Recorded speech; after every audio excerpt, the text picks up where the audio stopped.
All right, what's going on, guys? This is Rob, and we are back with Spider-Verse. And in this instance, we are picking up with the Scarlet Spiders story. Now, something that I also told you guys is that we would explain the whole idea behind like the other and all that kind of stuff in this video, which we will do. But what this initially does is it basically picks up with like Ben Reilly and Kane and Jessica Drew from the Ultimate Universe, and these guys facing off against Genix. In all honesty, this story's pretty straightforward, and there's not a whole lot doing here, right? Like Genix is there to stop them from destroying the cloning facility. Their idea is to destroy the cloning facility, and then things just kind of go from there, right? Like you basically got Kane, and that's kind of the funny thing. I always thought of Kane as like an answer to the question, what if the Punisher became Spider-Man? Because while Kane is not necessarily as brutal as like Frank Castle is, he's certainly a lot more brutal than Spider-Man traditionally is. And so as a result of that, one of the things that he really kind of takes on here is this idea that the Inheritors will always hunt them. And where Ben Reilly is kind of like, no, we can't kill them. That's not what we do. The response of Kane is like, we're past the point of like the moral high ground, right? We're past the point of saying like, we don't kill Inheritors because it's the wrong thing to do. Instead, he's just like, this guy has to die. And so what ends up happening here is that he actually starts to lose control of himself.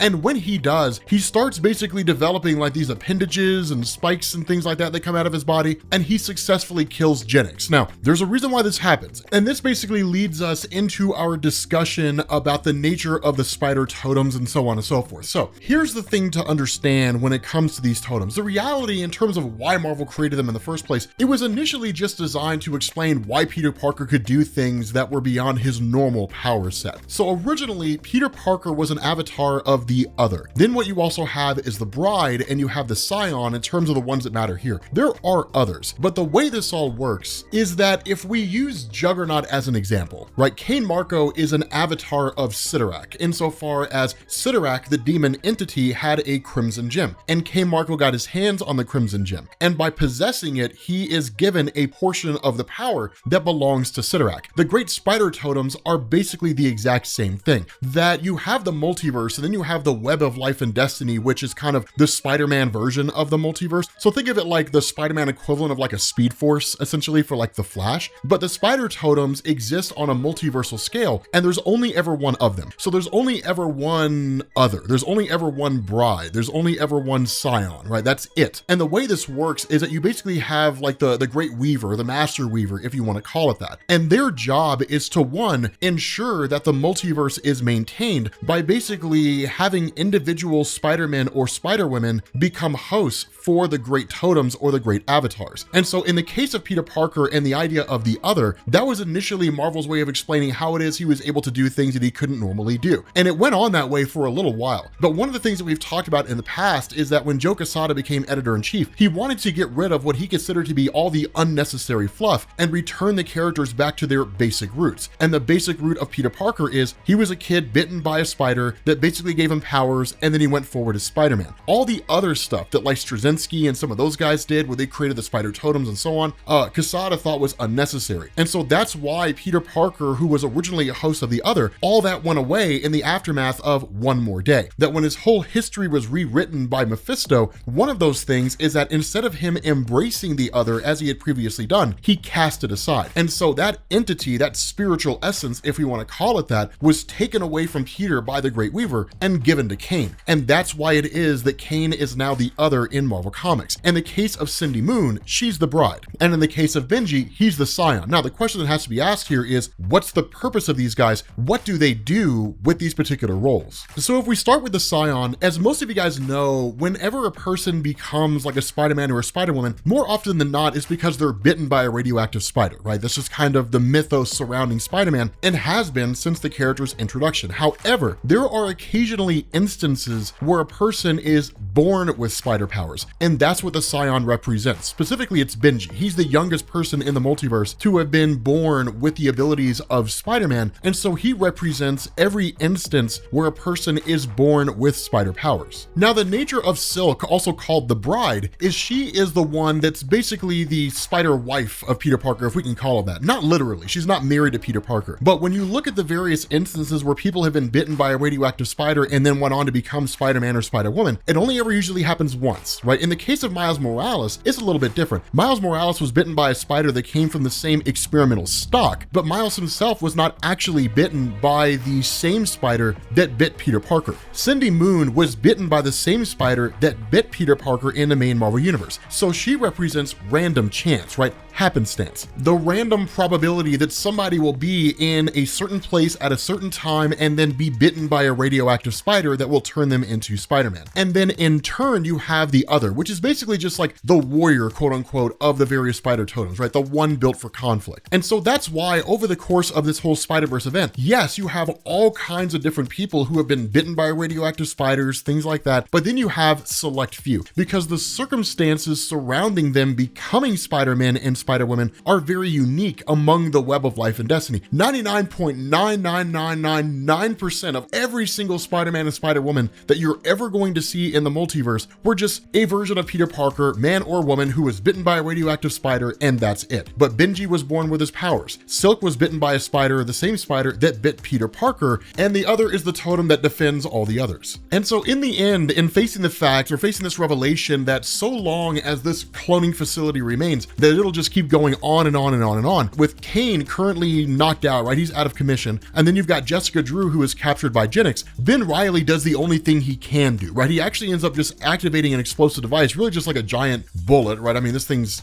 much, much larger than like a 50 cal, but basically just like throws it into a stack of all these other bullets and just blows up the entirety of the cloning facility, right? He basically ends up killing himself in the process while Jessica Drew gets Kane out of there. And as Kane begins to come to, he realizes that Ben Reilly's now dead, right? Ben Reilly sacrificed his life in order to destroy Genix, and he in turn blames the Inheritors for it. And so because of the fact that he, one, recognizes that he's the other, two, he can kill the Inheritors, and three, the cloning facility is destroyed, that basically there's no real way for the Inheritors to come back. And so once they die, they stay dead. And so basically leaning into the totality of his power as the other, he heads directly to Loom World in order to find a way to destroy the Inheritors. Now at that point, we switch over to Loom World itself, right? Back to Earth 1. And you have, of course, these other members of the Inheritors who were here, right? You've got Bora and Bricks, and you've got Genix, or at least what's left of him, right? The last Genix that there'll ever be. You have like all these people who are here, Deimos and so on, and they all, of course, are just begging for forgiveness because of the fact that they essentially failed Solas, or at least in their mind, they failed Solas, because the different members of the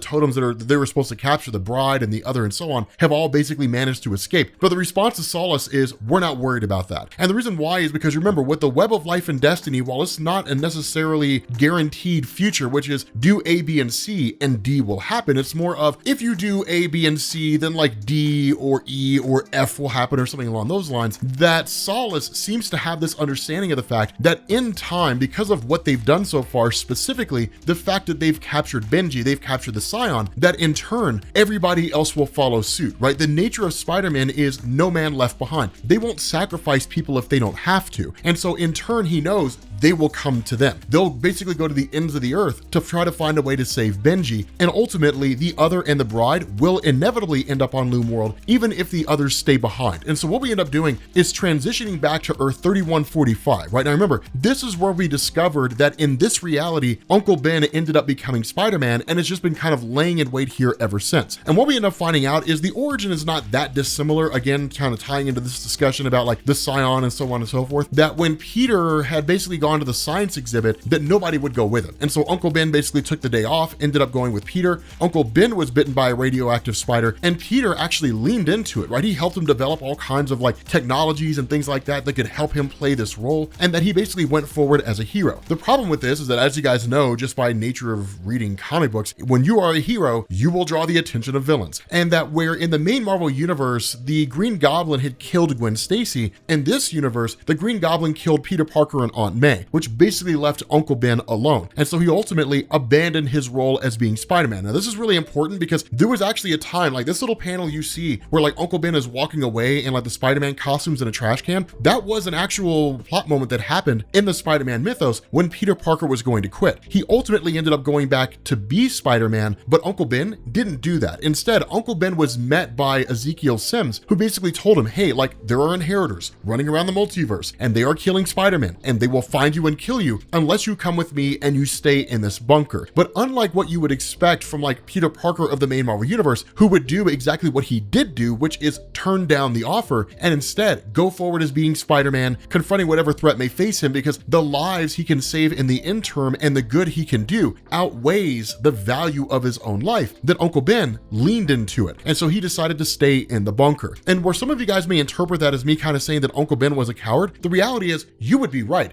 And in fact, that's how he's depicted here by Dan Slott. Now, one thing that I want to point out, when this happened, people were pissed. When it comes to Spider-Man fans, they never want to see Uncle Ben shined in any light other than Uncle Ben was just this great guy who always did noble things, and his death was one of the most significant moments in Peter's life. But that's kind of the great thing about this, is that having an Uncle Ben that makes morally questionable decisions, I think is a cool thing, because it takes him off of this pedestal that Spider-Man fans put him on and kind of brings him down to being like, yeah, man, he's a person, like he's a human being. He's not some godly guy who's incapable of making bad decisions and everything he does is great. But like morally questionable decisions, that's an awesome concept. And so what you also end up finding out here is that the world itself being totally destroyed actually happened at the hands of Otto Octavius. Now remember, Superior Spider-Man is listening to this whole thing. And as you guys know, Superior Spider-Man was when Dr. Octopus took over the body of Peter. And so what Superior Spider-Man is basically listening to is this story where an alternate reality version of himself held the world hostage using nuclear weapons, and that when all his demands were being met, something went wrong. And basically the world devolved, or at least was destroyed, by nuclear weapons. Superior Spider-Man is so taken aback by this because in his mind, he could never make such a miscalculation. And it's one of those funny things because he's kind of like, you know, in every universe, no matter what universe it is, I am always this intelligent. When in reality, he was kind of an idiot in this universe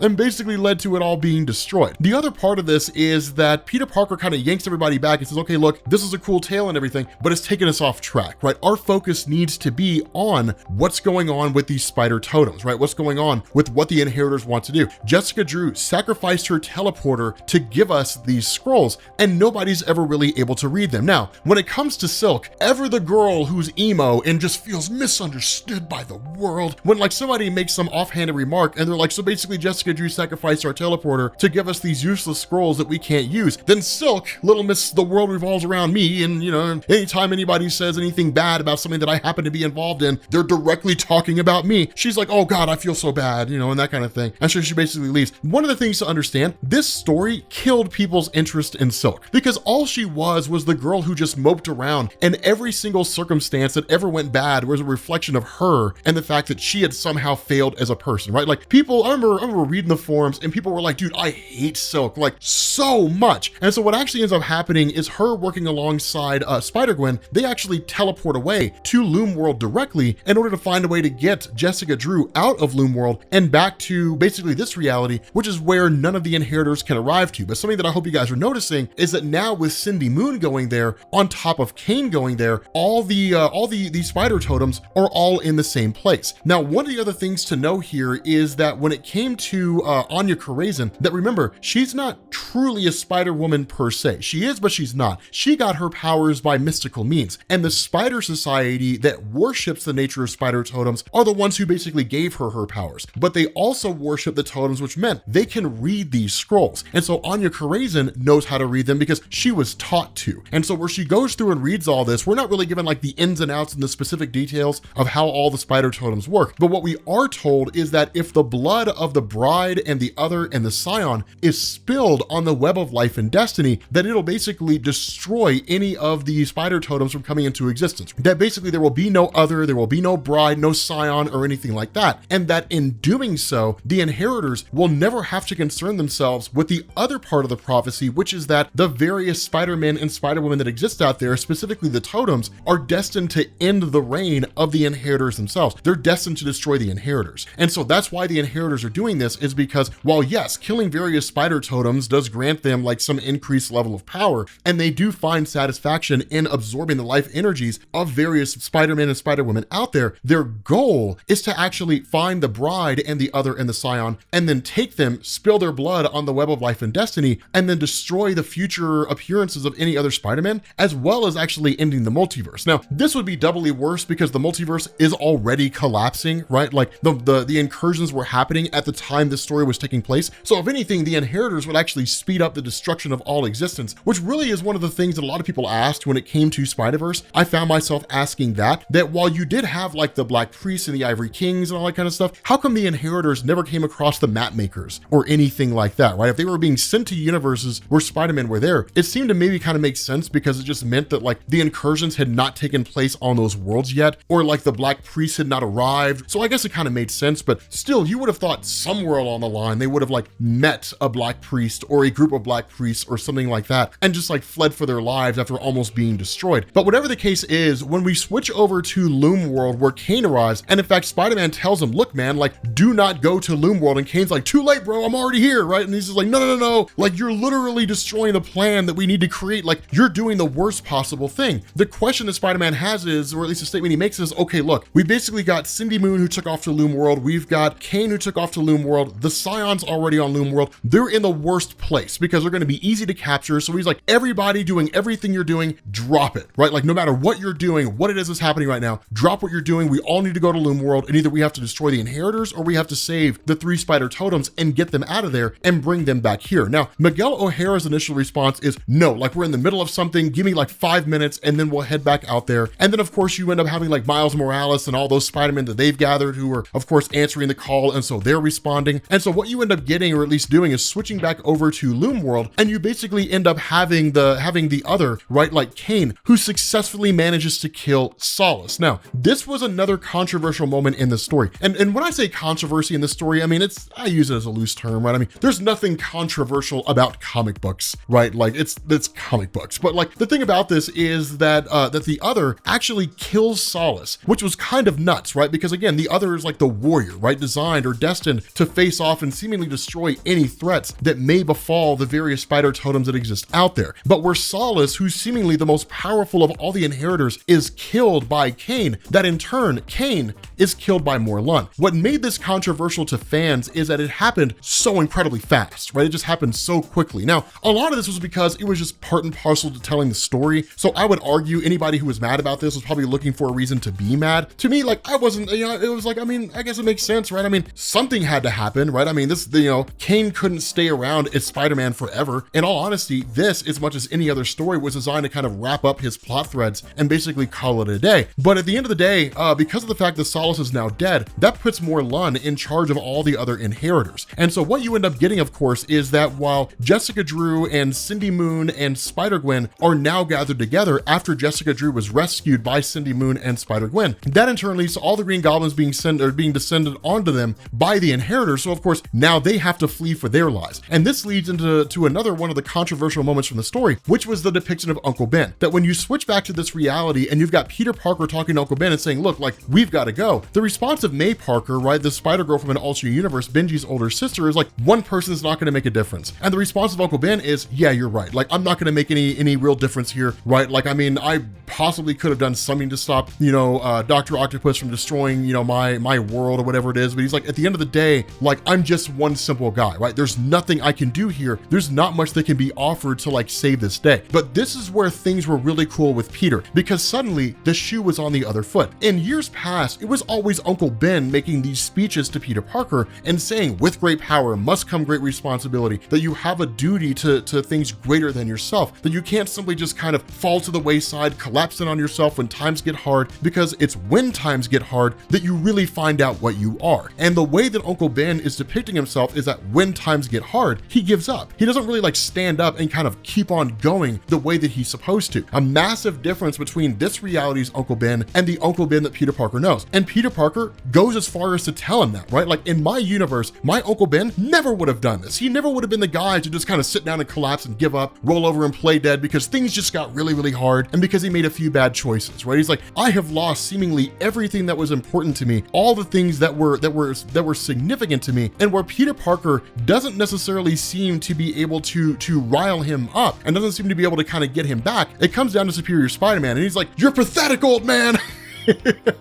and just starts screaming at it, right? Like where Peter Parker goes to chime in, the response to Superior Spider-Man is shut up, right? He's like, so you're saying that's it? You're afraid to fail again, right? That's what you have to offer? No. He's like, I've lost more times than I've won, and every time I got back up. That's all that matters. And he's like, when victory is easy, it's cheap. Every fight that's ever been worth fighting has been against adversity, against so-called quote unquote unbeatable forces, some kind of unbeatable foe. But there is no such thing. Every enemy has a weakness. You just have to find it once, right? He's the one that actually rallies Uncle Ben, that gets Uncle Ben off his backside and willing to fight again. He's like, look, the ones who go forward and achieve great things, who do something meaningful, are the ones who stand in the face of everything they've lost and are willing to give just a little bit more in order to get what it is that they really want. And that's what he asked. What is it that you really want here? Do you want to give up, just roll over and play dead? Or do you want to get off your ass and do something, right? Do you want to redeem all these past mistakes and all these past failures that you've made? And that's exactly what happens. Uncle Ben gets up and is like,